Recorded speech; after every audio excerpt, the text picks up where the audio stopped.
প্রিয় দর্শক, আমাদের সাবেক রাষ্ট্রপতি শাহাবুদ্দিন সাহেব উনি পদত্যাগ করার পর শুরুর কয়েকদিন আমরা বেশ শুনেছি, বেশ একটা জল্পনা কল্পনাও ছিল যে কে হতে যাচ্ছেন পরবর্তী রাষ্ট্রপতি, মানে বিএনপির রাষ্ট্রপতি কে হবেন। এটা নিয়ে প্রথম 2-3 দিন বেশ জল্পনা কল্পনা হলো। স্থায়ী কমিটির কেউ হবেন নাকি বাইরের থেকে কাউকে নিয়ে আসা হবে, অথবা দেশের বাইরের থেকে কাউকে নিয়ে আসা হবে, এমন আলোচনা শুনলাম। এই সব আলোচনায় কিন্তু আছে, মানে কোনো আলোচনায় বাতিল হয়ে যায়নি। কেউ কেউ বলছিল একজন অবসরপ্রাপ্ত বিচারপতিকে আনা যেতে পারে, কেউ কেউ এটাও বলছিলেন যে অবসরপ্রাপ্ত সামরিক কর্মকর্তাকে করা যায় কিনা। আবার এমনও শুনলাম, একটা পত্রিকায় দেখলাম বেশ তারা জোর সে বললো যে এমন একটা নাকি খুব জোর গুজব আছে এবং জোর আলোচনা আছে যে ডক্টর মোহাম্মদ ইউনূসকে রাষ্ট্রপতি করা যায় কিনা। তো বোঝা গেল সবাই যার যার মতো করে একটা একটা করে ইস্যু পাবলিককে খাওয়াতে চাচ্ছে, গেলাতে চাচ্ছে যে একে বানান, ওকে বানান, তাকে বানান, এরকম আর কি। তো হতে পারে এই সমস্ত প্রবণতা, এই সমস্ত প্রচেষ্টাকে আমি একদম উড়িয়ে দিই না, কিন্তু এক্ষেত্রে একটা মোটামুটি অবশেষে আমরা দেখলাম যে গত রাতে, মানে শনিবার রাতে একটা কনক্রিট ধারণা মতো পাওয়া গেল। সেই ধারণাটা কি, বিএনপির যে স্থায়ী কমিটি আছে, স্থায়ী কমিটি হচ্ছে বিএনপির সর্বোচ্চ যে কমিটি, সেই স্থায়ী কমিটি একটা মিটিং বসেছিল এবং মিটিংয়ে তারা ঠিক করেছেন যে কাকে রাষ্ট্রপতি বানানো যায়। সেই ঠিকটা কীভাবে, তারা একটা সিদ্ধান্তে আসছেন আর কি।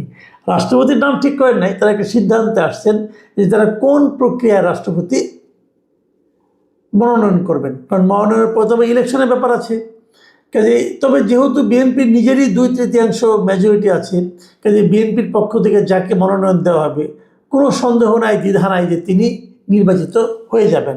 এটা আমরা আগেও দেখেছি, এটা 91 সাল থেকে আমরা এই প্রক্রিয়া দেখে আসছি।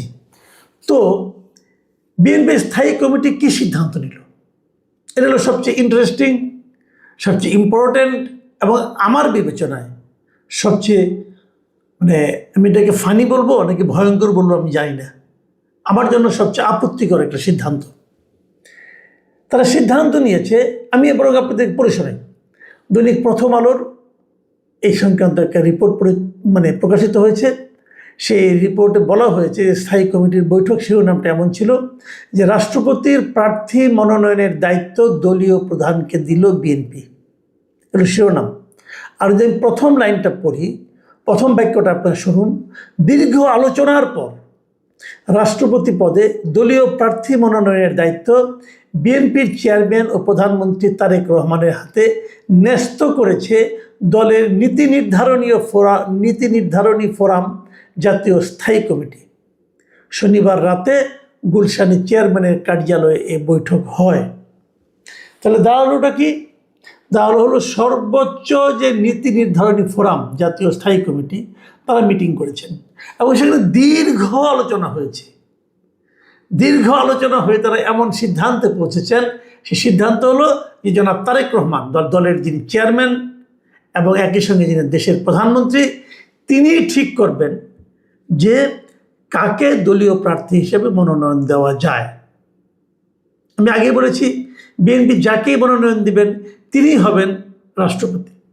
তাহলে রাষ্ট্রপতি কে হবেন না হবেন এই দায়িত্বটা দেওয়া হলো কাকে, একজন ব্যক্তিকে। আমরা এই জিনিস আগেও দেখেছি, এটাও তাও একটু তারা ঘুরিয়ে ফিরিয়ে খেয়েছে যে তারা একটা মিটিং করেছে, মিটিং করে একজনকে দায়িত্ব দিয়েছে। শাহাবুদ্দিন সাহেব যখন রাষ্ট্রপতি হলেন তখন কিন্তু কেউ জানতো না কী হবে, মানে তৎকালীন যিনি প্রধানমন্ত্রী আছেন উনি আবার এদের সঙ্গে মিটিং করার কোনো প্রয়োজন মনে করেন নাই। উনি একা নিজের কাছে গোপন রেখেছেন, রেখে উনি শেষ মুহূর্তে ঘোষণা করেছেন অমুক হবে রাষ্ট্রপতি। তার মানে রাষ্ট্রপতি একটা নির্দলীয় পদ, কিন্তু মাথায় রাখবেন এটা একটা নির্দলীয় পদ এবং এই নির্দলীয় ব্যক্তিটি কে হবেন সেটা নির্ভর করছে একজন ব্যক্তির ইচ্ছা অনিচ্ছার উপর। সেই ব্যক্তিটা কে, তারেক রহমান, সেই ব্যক্তিটা কি খালেদা জিয়া, সেই ব্যক্তিটা কি শেখ হাসিনা, সেই ব্যক্তিটা কে, এটা আমার জানার কোনো প্রয়োজন নেই, এর ব্যাপারে আমার কোনো আগ্রহ নেই। কিন্তু বিষয়টা হলো একজন ব্যক্তি, তিনি হয়তো সবচেয়ে ভালো সিদ্ধান্তটা নেবেন, কিন্তু একজন ব্যক্তি। এই যে একজন ব্যক্তির ইচ্ছা অনিচ্ছার উপর কিছু একটা হয়ে যায়, কিছু একটা বাধাগ্রস্ত হয়, অথবা কিছু একটা সিদ্ধান্ত হয়, রাষ্ট্রীয় সিদ্ধান্ত হয়, সর্বোচ্চ রাষ্ট্রীয় সিদ্ধান্ত হয়, এটাই হলো গণতন্ত্রের জন্য সবচেয়ে মারাত্মক ক্ষতিকর বিষয়। আমি আপনাদেরকে একটা কথা বলি, অনেক পুরনো একটা ঘটনা। আমি যখন একটা দৈনিক পত্রিকার চাকরি করতাম, দৈনিক আমার দেশ পত্রিকার সময় চাকরি করতাম, সে সময় আমি জাতীয় পার্টির একজন বড় নেতা মিস্টার জিএম কাদের, যিনি চেয়ারম্যান, আমি জিএম কাদের একটা ইন্টারভিউ করতে গিয়েছিলাম। তো ওই লোকটাকে আমি পছন্দ করি পার্সোনালি, যে উনি বেশ লজিক্যাল লোক, কথাবার্তা ভালো বলেন। তো ওনাকে প্রশ্ন করতে করতে এক পর্যায়ে আমি বললাম যে আপনারা তো গণতন্ত্রের কথা বলেন, কিন্তু আপনার যিনি চেয়ারম্যান আছেন, তখন এরশাদ ছিলেন চেয়ারম্যান, তো উনি একা সিদ্ধান্ত নেন কে থাকবেন কে থাকবেন না, কে মহাসচিব হবেন কে মহাসচিব হবেন না, কে কাকে বহিষ্কার করা হবে কাকে বহিষ্কার করা হবে না, উনি একাই সিদ্ধান্ত দেন। এবং এই জিনিসটা আপনাদের দলের গঠনতন্ত্রের মধ্যেও আছে। তো গঠনতন্ত্র যদি এমনভাবে হয় যে একজন ব্যক্তি এককভাবে সিদ্ধান্ত দিবেন যে কী হবে কি না হবে, কাকে বাদ দেওয়া হবে কাকে রাখা হবে, কাকে কি পদ দেওয়া হবে, তাহলে এটা কি গণতন্ত্র হলো? ওনার জবাবটা ছিল তখন এরকম, উনি বলেছিলেন আমরা দলের সবাই মিলে ওনাকে যদি দায়িত্বটা দিই তাহলে এটাই তো গণতন্ত্র।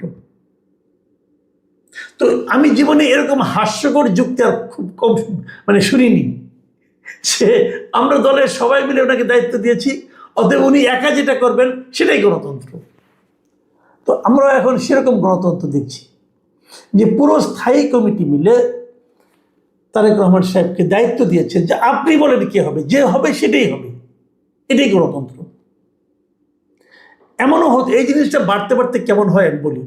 যেমন আগে আমরা দেখেছি শেখ হাসিনারা বলে ছাত্রলীগের সভাপতি সেক্রেটারি কে হবে, এই দায়িত্বটাও দেওয়া হতো শেখ হাসিনাকে। অথচ ছাত্রলীগ কিন্তু শেখ হাসিনার কেউ না, শেখ হাসিনার পার্টির কোনো অঙ্গ সংগঠন না। শেখ হাসিনা ছিলেন সভানেত্রী, ছিলেন আওয়ামী লীগের, ছাত্রলীগ আলাদা একটা সংগঠন। সেই সংগঠনের সেক্রেটারি প্রেসিডেন্ট কে হবে সেটা আওয়ামী লীগের যিনি সভানেত্রী তিনি নির্ধারণ করতেন। যুবলীগের কে হবে এটা উনি নির্ধারণ করতেন। স্বেচ্ছাসেবক লীগের কে হবে প্রেসিডেন্ট সেক্রেটারি এটা উনি নির্ধারণ করতেন। এবং আমার ধারণা আগামীতে বিএনপিতে ওই একই প্র্যাকটিস থাকবে, যে ছাত্র দলের সভাপতি সেক্রেটারি কে হবে এটা তারেক রহমান সাহেব নির্ধারণ করবেন, যুব দলের সভাপতি সেক্রেটারি সাহেব কে হবে তারেক রহমান সাহেব নির্ধারণ করবেন, স্বেচ্ছাসেবক দলের সভাপতি সেক্রেটারি কে হবে ওটাও তারেক রহমান সাহেব নির্ধারণ করবেন, এবং দেশের প্রেসিডেন্ট কে হবে না হবে সেটাও তারেক রহমান সাহেবই নির্ধারণ করবেন। আমার প্রশ্ন, তারেক রহমান সাহেব কি বলেছেন যে আমি সব নির্ধারণ করব? উনি বলেছেন? আমার ধারণা বলেননি। বাকি যারা আছে সবাই তার উপরে চাপিয়ে দিয়েছে, এটা এক ধরনের মোসাহেবি। এই লোকগুলি এত বড় বড় হয়েছেন, এত বড় সিনিয়র লিডার, এত বড় বড় মন্ত্রী, তারা ওনারা একটা দল চালাচ্ছেন, দেশ চালাচ্ছেন, ওনারা সবাই মিলে, আমি নিশ্চিত ওনারা সবাই মিলে ওনার উপর চাপিয়ে দিয়েছেন। এবং এই চাপিয়ে দেওয়ার মাধ্যমে ওনার কাছে দেখাতে চেয়েছেন যে দেখেন আমরা আপনার কতটা অনুগত, আমরা কিছুই বুঝি না, আমরা নাবালক, আমরা কিচ্ছু বুঝি না, আপনি যা বলবেন সে এটাই হবে। এই যে এটাকে আমি আনুগত্য বলবো না, কিন্তু এই যে একজন লোককে বিভ্রান্ত করার একটা প্রক্রিয়া, এর মাধ্যমে ওনারা তারেক রহমান সাহেবকে বিভ্রান্ত করছেন। কেবল তাই নয়, যদি এই নির্বাচন নিয়ে কোনো সমস্যা হয়, ধরেন এমন একজন লোককে নির্বাচন করা হলো যাকে নিয়ে প্রচুর দেশ জুড়ে বিতর্ক হলো, সেই বিতর্কের দায়ও কিন্তু তারেক রহমান সাহেবকে বহন করতে হবে। কেন উনি এটা করতে যাবেন? কেন ওনার উপর চাপিয়ে দেওয়া হলো? হয়তো ভদ্রলোক কিছু না করতে পারেন নাই, অথবা উনি কেন উনি এটা এনজয় করেছেন আমি জানি না।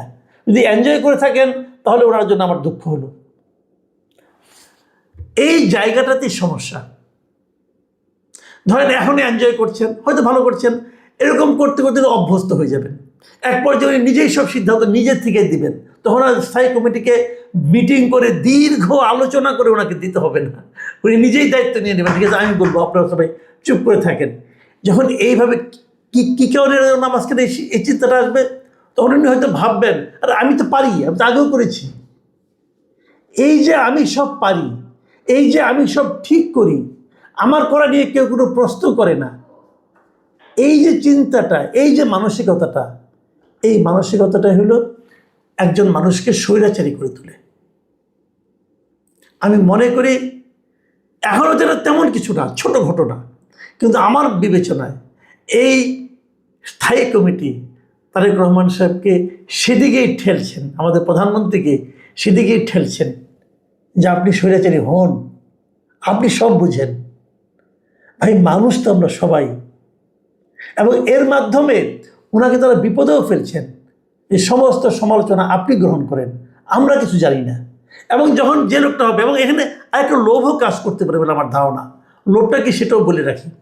এই যে স্থায়ী কমিটি, অনেকে বলা বলি করছেন যে স্থায়ী কমিটি থেকে হয়তো কাউকে প্রেসিডেন্ট নমিনেট করা হতে পারে।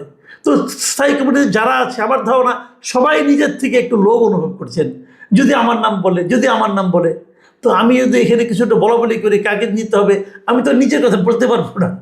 কাজে এই দায়িত্বটা আমরা ওনাকে দিয়ে দিই। সমস্যা তো ছিল না, আপনারা গোপন ভোটের মাধ্যমে করতে পারতেন। গোপন ভোট করতেন যে আপনি ভাই কাকে পছন্দ করেন, প্রত্যেকটা স্থায়ী কমিটির সদস্যকে বলতে পারতেন যে ভাই আপনারা এক কাজ করেন, আপনারা 5 জনকে একটা নাম দেন।